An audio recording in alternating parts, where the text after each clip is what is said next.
Karibu ndugu mpendwa mtazamaji na msikilizaji katika makala hii fupi ambayo nitakwenda kuelezea kuhusu historia ya Bikira Maria wa Fatima.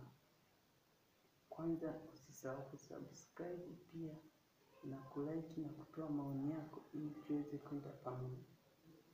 Hivi karibu sana, tuendelee na kipindi chetu. Tarehe 10 Desemba mwaka 1925, Bikira Maria alimtokea Sister Lucia huko Ureno akiwa pamoja na mtoto Yesu.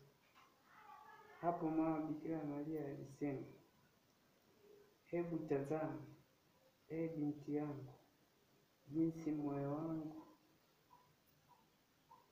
ulivyofunikwa na miiba walionichoma kila wakati watu wasio na shukrani.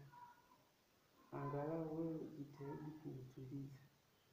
Wape watu habari kuwa mimi hapa, na ahidi kwamba saa ya kufa kwao nitawasaidia kwa kuwajalia neema za lazima waweze kuokoka.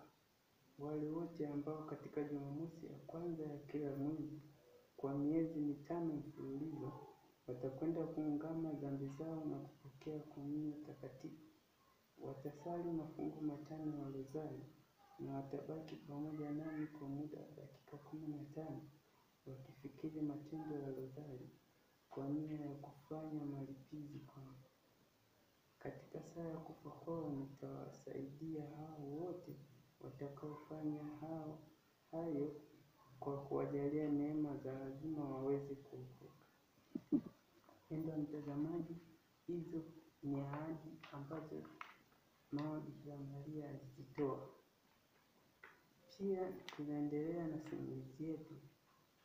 Naye Sister Lucia alipomuuliza huyo mama Maria kwa nini zinatakiwa Jumamosi za kwanza za mwezi wa 5, sio zaidi pungufu, Bikira Maria alimjibu, "Wanadamu wameumbwa kutimiza Jumamosi za kwanza za mwezi wa 5 na kuutuliza moyo wangu safi kwa ajili ya aina 5 za maovu ambayo unatendewa na watu wasio na shukrani, ambayo ni maovu hayo ni matusi juu ya ubikira wangu, yaani juu ya fadhili niliyopewa na Mungu na kutokuwa na dhambi ya asili.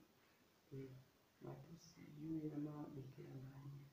Pili, ni matusi juu ya kubaki kwangu bikira hata baada ya kumzaa Yesu. 3, matusi walionitukana kwamba eti mimi si mama wa Mungu na kwamba haiwezekani niwe mama wa Mungu. 4, matusi yanayolenga kuwapotosha watoto na kuwafanya wasisadiki mambo hayo juu yangu, yaani baada ya kumheshimu mama wa Mungu ambaye ndiye mimi.